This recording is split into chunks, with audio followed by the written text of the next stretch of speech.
was 2 Chronicles chapter 20. And because you know the story, I'm just going to read the verse on which this message is based. Verse 22. 2 Chronicles, and I'm reading from verse 22. Now when they began to sing and to praise, the Lord set ambushes against the people of Ammon, Moab, and Mount Seir, who had come against Judah, and they were defeated. I want to repeat the first part. Now when they began to sing and to praise, the Lord set ambushes against the enemy. Father, in the name of Jesus, I step aside.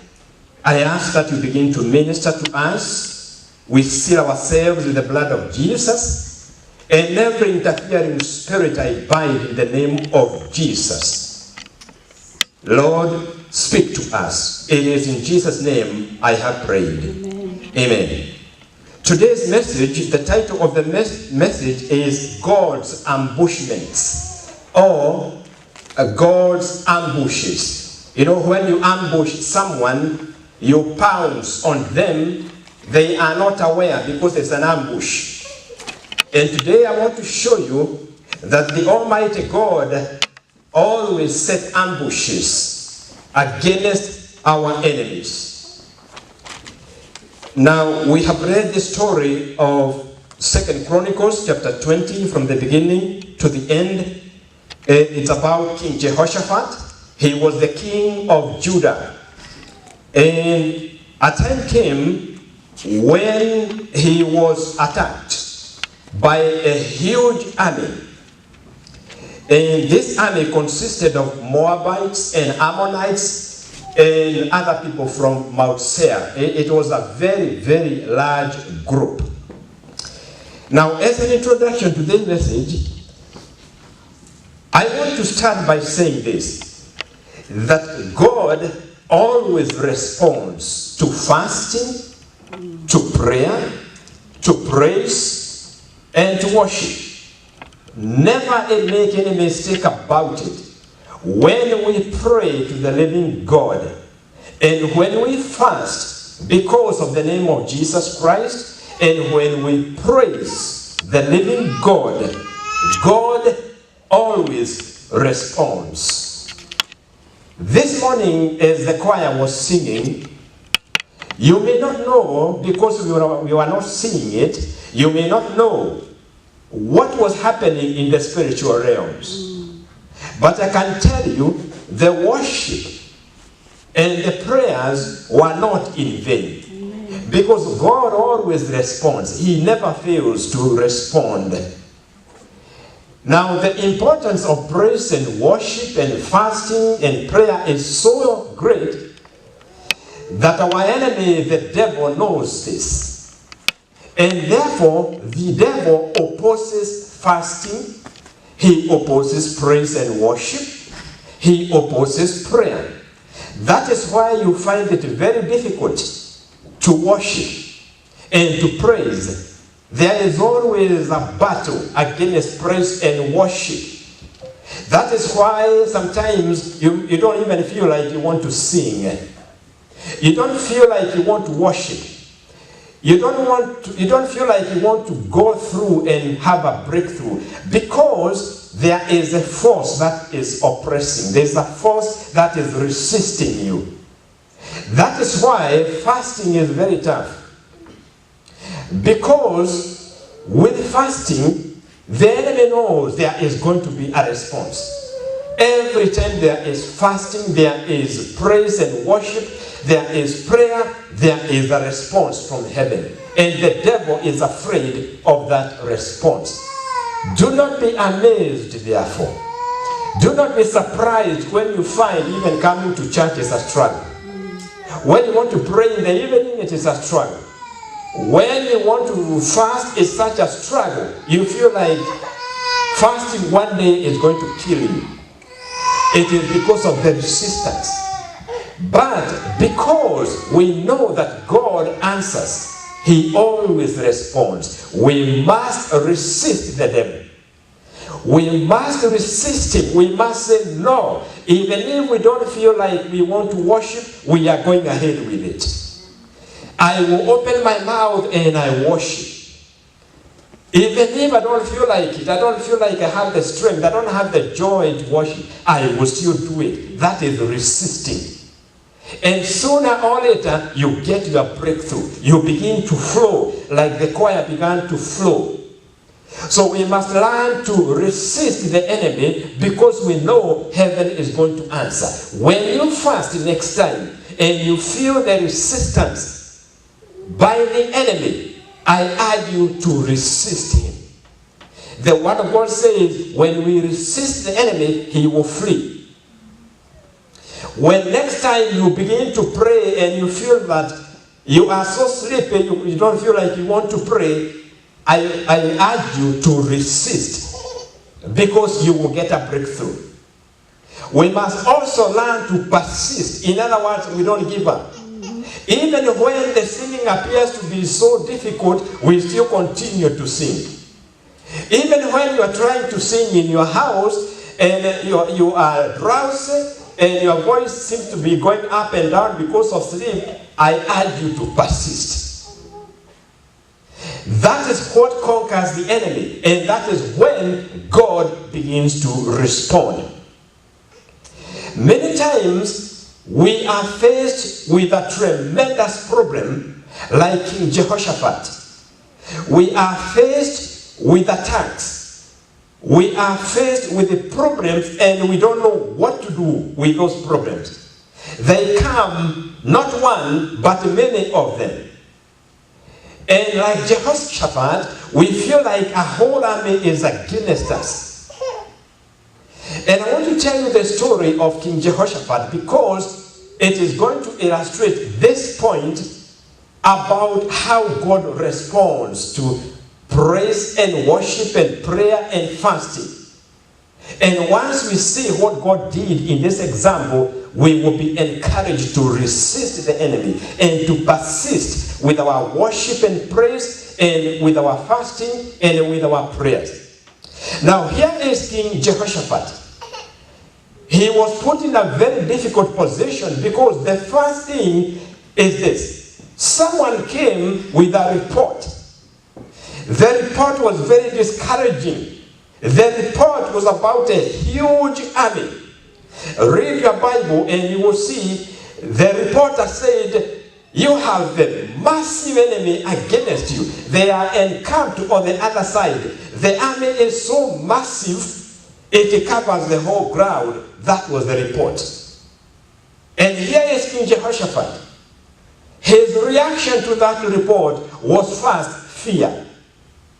And you know, when we are oppressed by the enemy, when we get these negative reports, when we are told it seems impossible, when you look at the situation and you don't see anything good, you don't see even a ray of light. When you look at a situation that is facing you and you do not see a way out, that is the negative report. And many times the first reaction is fear. We fear because the problem is so massive. And this was the reaction of Jehoshaphat. He feared because the crowd was so massive that was against him. But Jehoshaphat did more than just fear. When he got the negative report, there is one thing he did, and this is our cue when we are facing great opposition. He sought the Lord. Hallelujah. He was not overcome by fear. He didn't say, I am finished. He said, no, there is another way. I am going to seek the report of the Lord. I have had this report of a massive army against me. That is a fact. Nevertheless, I am going to seek the Lord. People of God, when things are negative, When things are opposing you, they are pressing you, and you feel like you are going into a pit, seek the Lord. Because you must hear the report of the Lord. And that is what King Jehoshaphat did. He sought the Lord. Even more than that, he decided that everybody must fast. So he commanded the whole of Judah to fast as he was seeking the Lord. And the Bible says the women, the men, and the children, they stood before the Lord. They were fasting, they were seeking the Lord. And when they sought the Lord, this is what the Bible says. This is what the Word of God says, and this is what I like. The Lord responded immediately. Hallelujah. Amen. The response from heaven was immediate. And what was the response from heaven? What did God say to Jehoshaphat?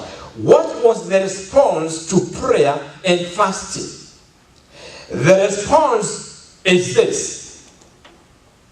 Jehoshaphat was told by the Spirit of God through a prophet, this battle is not yours.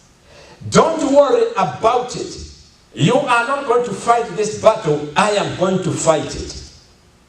And God gave King Jehoshaphat some instructions. You will not need to fight this battle. Your work is to position yourself. Hallelujah. Amen. Your work is to position yourself and stand still. What does it mean to position yourself and to stand still? What is your position then? What position do you take when you see you are opposed? Things are not going right, and everything seems to be against you. The arrows have been shot against you to destroy you. What is your position? How do you take your position? I'll tell you today.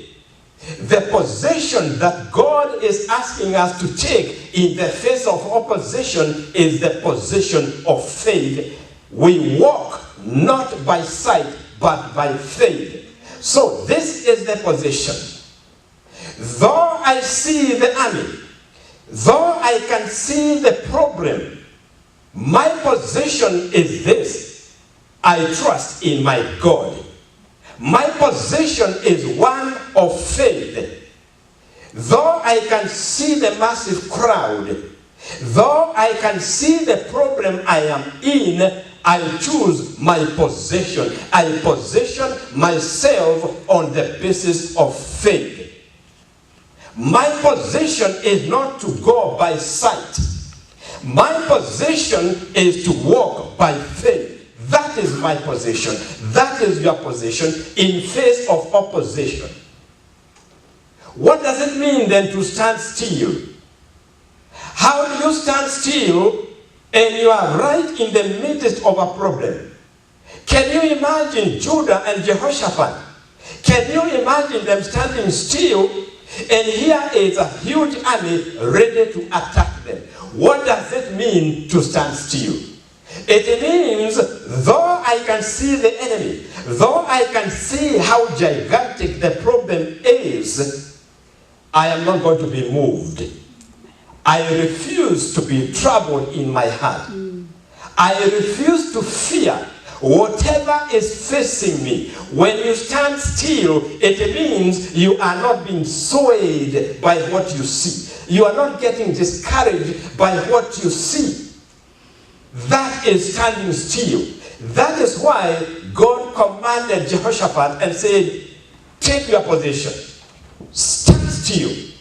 So Jehoshaphat had to take his position and to stand still. Where we go wrong is when we come face to face with the real problems. Because our problems are not a figment of imagination. They are real. They are problems that are causing us trouble. They cause us to cry. They cause us to feel oppressed. But this is what the Lord says.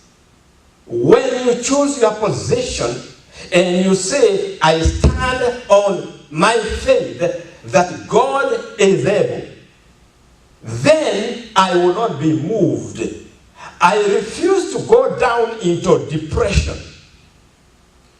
Here is the enemy trying to push me into the pit of depression.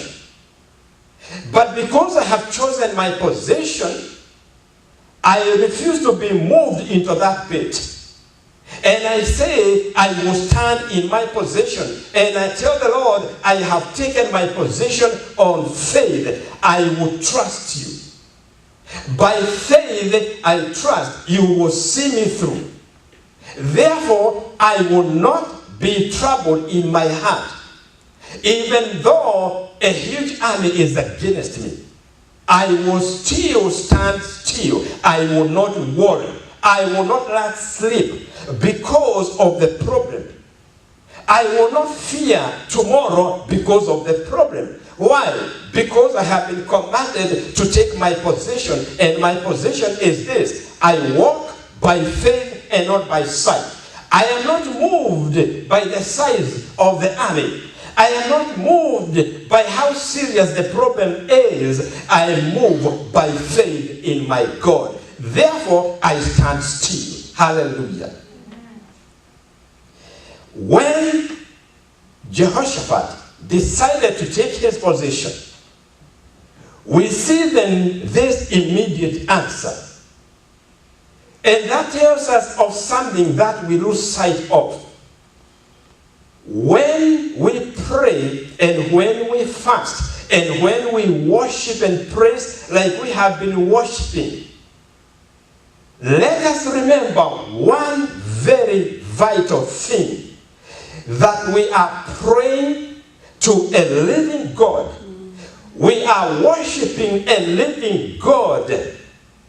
And because he is living, he responds. Hallelujah. That is why we worship with all our strength. Amen. That is why we praise with all our energy. That is why we fast. That is why we pray. Because he is a living God. He responds by fire. He does not remain silent. He is the living God. That is one title in the Bible. He gives himself the living God. This is in opposition to idols. An idol is something that is not alive, but our God is a living God. Therefore, he answers and he responds. Now, let's look at what Jehoshaphat did to take his position. What he did is very amazing. But it is an expression of his faith in God. So what did he do in order to take his position? The day came for the people of Judah to go and attack the enemy. And what Jehoshaphat did is this. He selected the choir to begin to praise and to worship. And it is written here, they began to worship and to praise God, saying, for his mercy endures forever. Now, that is amazing. Because, imagine you are in the battleground. You can see the forces that are against you, a multitude. It is against you. Now, here you are, and instead of the normal things of preparing yourself, preparing your army, you are preparing your choir to sing and to worship God. Now, that is great faith. Because if Jehoshaphat had not taken that position, what he would have done is to tell the army, now you are the guys who know how to fight. So you lead us into battle. But no, Jehoshaphat said, no, we don't need the army. We need the choir. We need to begin to worship and praise. That is total trust in God's word. What Jehoshaphat did was to put his full trust in the word of God. Remember, this is what he was told. You are not going to fight this battle. It is mine, says the Spirit of the Lord. If the Lord says it is not my battle, it is his, then why should I prepare myself with the weapons of war, like swords and spears? But Jehoshaphat, instead of that, instead of telling the army, you lead us guys, he told the choir, we don't need that. We need you, the choir. And what you are going to do, we are going to worship God. Hallelujah. How do you begin to worship God when the enemy is right there? It is only by faith in the word of God. And it is said, immediately they began to sing. Oh, this is what is so great. Immediately Jehoshaphat took his position of faith. When they decided, we are going to stand still according to the word of the Lord. And then they decided, in the meantime, let us worship God. Let's praise him for his goodness. Let's praise him for his greatness. Let's just rejoice in his presence. So they began to worship. They began to praise. And that the army is right there. The enemy is right there. Now, because of that position, when Jehoshaphat scorned the fear, when he said, I am not going to be worried about that huge crowd. Yes, that is the physical evidence. Remember, I talked to you about looking at the physical evidence. Jehoshaphat said this, that is the physical evidence I can see. I can see the immensity of this crowd, but I choose to walk by faith. I will not consider the problem. I will walk by faith. I will trust the God who has told me it is not your battle, it is mine. Now, that is the key. Immediately they started worshiping God, praising God. There is a very interesting verse that follows in verse 22, and this is where the message lies. It says this, when the choir began to worship and to praise, God responded. And he responded by sending or setting ambushes against the enemy. Now, when you ambush, you come upon your enemy suddenly and they are not aware at all. That is an ambush. So what God did was to set ambushes. So this is the message of the Lord. God's ambushes against the enemy. Because immediately the worship and the praise reached the throne of grace, God reacted and he sent these ambushes against the enemy. The huge crowd that had come against Judah. Believe it or not, the Bible says that huge crowd, by the time God finished with them, no one was alive at the end. Why? Because God set ambushes against them. And those ambushes, the result of them was to cause the enemy to fight between themselves. So they finished up themselves. They killed themselves, all of them. That is the ambushment of the Lord. Now, the amazing thing that happened is this. This was God's response to praise, because it's an expression of trust. Because we are telling God, that problem, that issue of this huge army, you said that is your problem. Therefore, God, I am not worried about that problem. And because I'm not worried, I believe you are going to deal with it. Therefore, I choose to worship you. I choose to glorify you. I choose not to worry about it. I choose to walk by faith. Amen. Now, the ambushment finished everyone. But God, amazing enough, before the ambushment, when he told Jehoshaphat and said, this battle is not yours, I want you to take your possession, and I want you to stand still and see the salvation of the Lord. He was told, stand still and see the salvation of the Lord. In addition to that, he was told, tomorrow, you go against them. You will find them near the river. Now, notice those words. You will find them near that river. You will find them there. And God is telling them, well, you prepare to go against them tomorrow, and you will find them. Now, what God did not tell them is that they will find them dead. In other words, God was telling Jehoshaphat, by the time you arrive there where they are, you will see my salvation.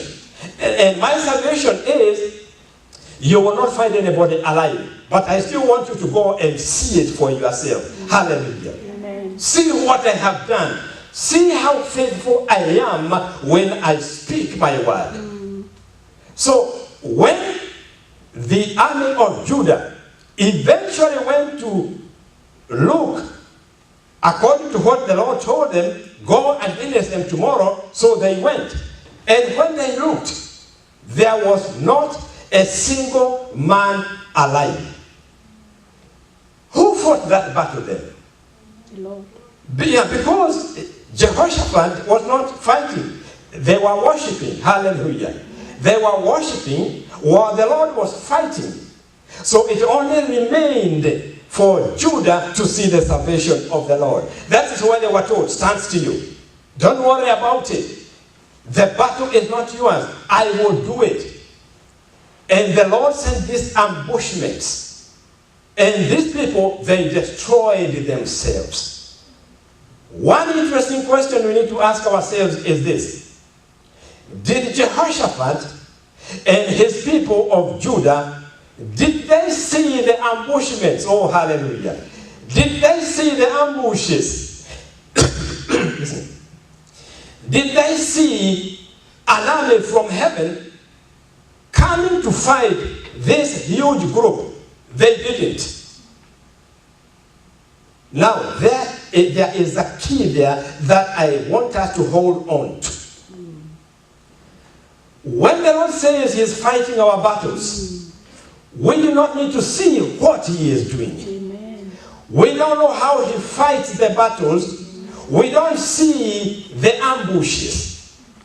Neither did King Jehoshaphat see the ambushes. All we are going to see is a defeated foe. Hallelujah. Amen. All we are going to see is our enemy is done. In conclusion to this message, there are a few things I want to mention. We have seen that heaven always responds to praise and worship, to fasting and to prayer. That is our encouragement, not to give up what we have been doing. We fast, we pray, we worship. Maybe some of you wonder, why do we allow the praise and worship to go on like that? Let me tell you a secret. You have no idea what happens during praise and worship. But we have a perfect example here. When we are worshiping, when we are praising God and we are persisting, it is at that time God is sending ambushes to your enemies. It is at that time he is dealing with your problems. Hallelujah. It is during the praise and worship he is doing things in your life. He is breaking chains in your life. He is destroying the bondages in your life. It is during that time of praise and worship. You don't see it. Just like Jehoshaphat, he did not see the ambushes of the Lord. So when we are worshiping here, we have no idea what takes place in the heart of the people. We already have a testimony here that someone came here feeling very tired. But by the time the praise and worship was through, they are alive, they are refreshed. It is during praise and worship that you get your breakthrough. That is the time the ambushments have been set. So we know we don't worship in vain, we don't praise in vain, we don't fast in vain, we don't pray in vain. We are expecting a response from heaven. The second thing I want to say is he will always answer. He will always send an ambushment against those who resist you. You will be amazed that maybe when you come to the service and we worship and we praise, a situation that was so tough in your life, you wake up tomorrow morning and the problem is solved. Hallelujah. Things you have been fearing that they are impossible to deal with, suddenly they are resolved. Let me tell you, those are the ambushments of the Lord. Those are the ambushes of the Lord. They are sent when his people come together, they begin to worship and they begin to praise. Hallelujah. Amen. As I say, you don't see these ambushes because that is the work of the Lord. It is supernatural. You just find things are moving. You just find the enemy who was against you in your place of work, he or she is suddenly gone. They are suddenly transferred. You find things begin to happen and you can see the favor of God working in your life. Why? Because of these ambushes. I want to repeat a testimony I gave you a long time ago for those who may not have heard it and for the sake of those who are listening for the first time. My wife was very sick and we took her to hospital, Mombasa Hospital. She had fever, she had diarrhea, and we took her to the hospital. She stayed there for a couple of days. They checked everything.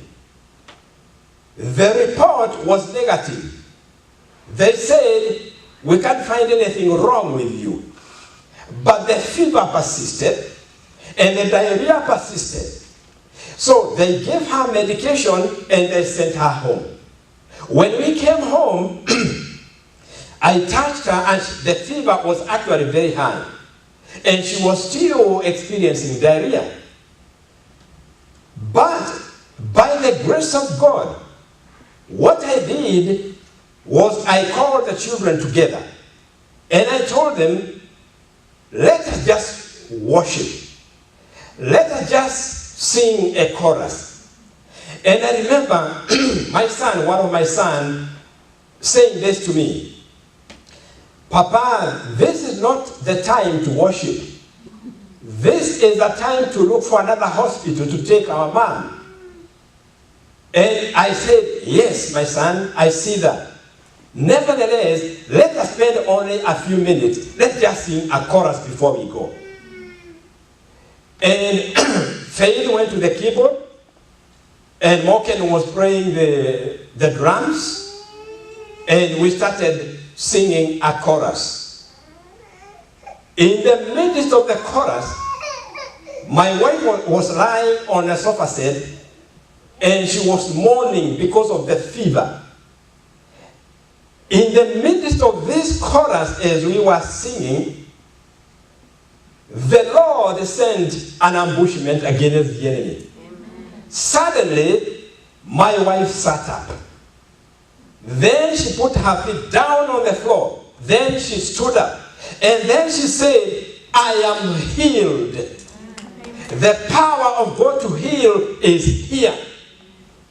And I looked at her and I said, is she serious? And then an unusual thing happened.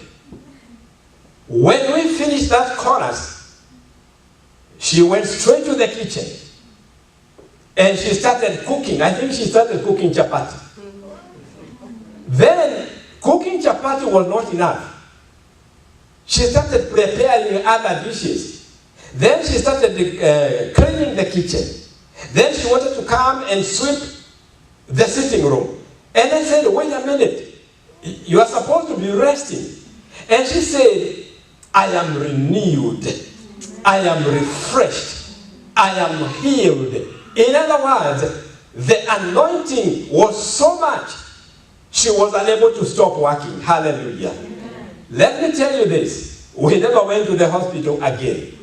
That was the end of the matter. Question. Was there an earthquake? No. Was there anything unusual that I saw? Nothing. I saw nothing. Why? Because it is the supernatural work of God. It was an ambushment against the spirit of sickness that had taken control over my wife. This is powerful. When we seek God like Jehoshaphat, by fasting and prayer, you can be sure something is happening. I want to tell you this today. Because of today, and because this message is being spoken today after the praise and the worship that was so powerful that I could sense the anointing of God Most High upon me even as I was seated. Because of this day, I assure you, ambushments have been sent against those who oppose you. Amen. God has already sent ambushes against that sickness that has been holding you. Amen. God has sent an ambush against that difficult situation you have been facing for years. God has sent an ambushment against the spirit of depression that tries to drive you down into the pit of depression. Believe it by faith that God has already done it. He has sent the ambushment. We do not need to see what he is doing. Our job is to take our position. Have you taken your position then right now? Even as I speak, that God has already sent ambushments against that which is troubling you. Have you taken your position? I urge you, take your position now and say, Lord, I take my position. I take your word that you are dealing with a situation that has been bothering for so long. I take your word that you are dealing with my opponents. I take my word that you are doing it. At the end of it, we are told when Judah and Jehoshaphat, they found everybody dead. And they carried the spoils, and the spoils were so much, they spent several days to carry the spoils.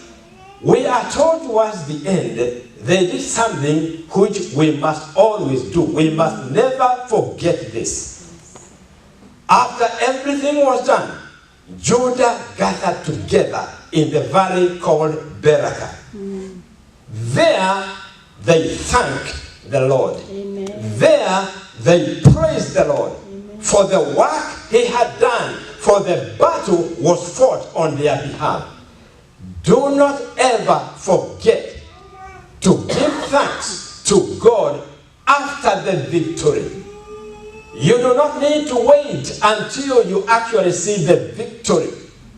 By faith, I urge you to start thanking him now for the victory. Because if you believe that he has already sent an ambush against that difficult situation, then you know the victory is won. Because he has said the battle is not yours, it is his.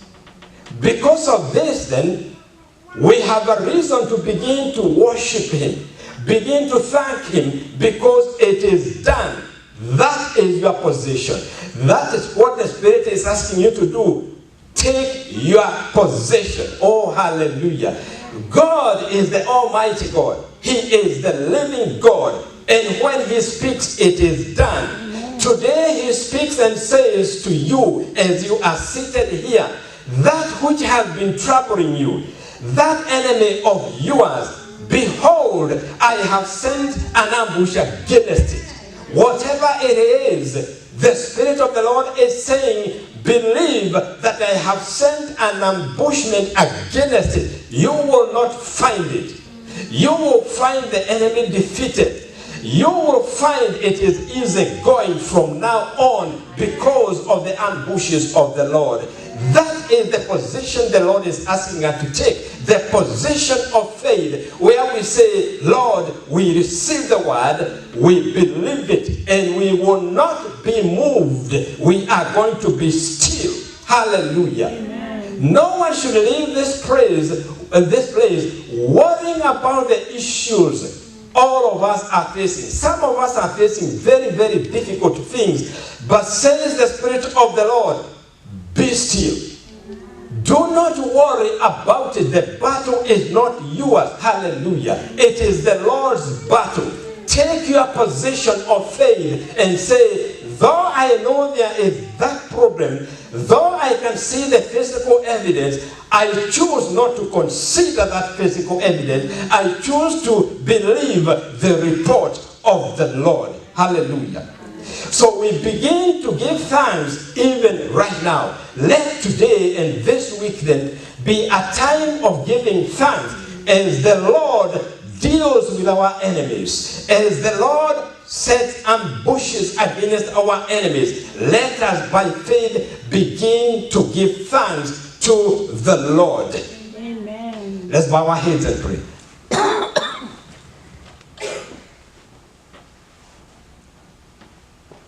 This time, I know that there are many people who came here feeling heavy laden. Some may have come here carrying burdens of sorrow. Some may have come here with tears that only God knows. Some of us may have come into this place with great difficulties they are aware of. There are some who are listening to this message and they know the predicament they are in. Those represent the physical evidence. But today, if you choose to believe the report of the Lord, that He is the living God, that the fight is not ours, it is His, let us then take our position. Let us be still and not worry about it, and let us begin to give thanks to the Lord. Amen. Those who came with the burdens, you have already been ministered to. The Spirit of the Lord chose this message to encourage you. He chose this message to speak to your heart that He is God and He has not forgotten it. He has not forgotten that you are facing issues. But today He says, I am the Lord. I will deal with the situation. I have already begun to send ambushes against your enemies, against the situations that have been so tough. Receive it, believe it, and carry on this week with it. Run with it this week. If there's anybody who is not saved in this place, this is your time to give your life to Christ Jesus. And those who are listening, you have never given your life to this God who is living, this God who responds when we pray and fast. This is also your time to give your life to Jesus Christ. If you can say this prayer after me, you will give your life to Christ. Lord Jesus, I come to you this day. I confess that I am a sinner. I confess that you are the Son of God, that you came to us to take away the sin of the world by death on the cross, by burial and resurrection. I believe in this. I believe in the work of your precious blood that you shed on the cross for the washing away of my sins. I come to you then this hour. I ask you to forgive me. And today, I ask you to write my name in the book of life. Today, I ask that you seal me for yourself, so that when I stand before God, you will not be ashamed to say, I belong to you. Thank you, Jesus, for saving me. And now I want to say a blessing before we leave. Father, in the name of Jesus, I want to thank you for those who have given their lives to you during this time as they confessed their sins before you. My Father, I pray that you will begin to do new things in their lives. Begin to guide their feet. Begin to reveal yourself to them in a new way, O God. Cause their faith to be solidified, O Lord. Begin then to hear them when they call upon your name. Begin to send ambushes against their enemies and let them prevail against their enemies. I pray, Lord, that your blessings now will follow your people here and those who are listening. Let your blessings overtake them. Let your uncommon favor rest upon them throughout this week. I declare in the name of Jesus that no weapon formed against them shall prevail. Lord, I pray that you will guide their feet this week. You will provide them with the light that they need so that they do not stumble. Lord, I'm asking that they will prevail this week. They will succeed in everything that they do. I am asking that the doors that have been closed shall be opened this week, O God. Those who have been troubled by sicknesses, Lord, you have already sent ambushes against that spirit of sickness. Whatever it is defeated by the ambushment of the Lord God Almighty. Good Shepherd, now take over your people and go with them. And now, may the Lord bless you and keep you. May the Lord lift up his countenance upon you and be gracious to you. May the Lord turn his face towards you and keep you in peace. In the name of Jesus Christ, I have prayed. And the people of God say,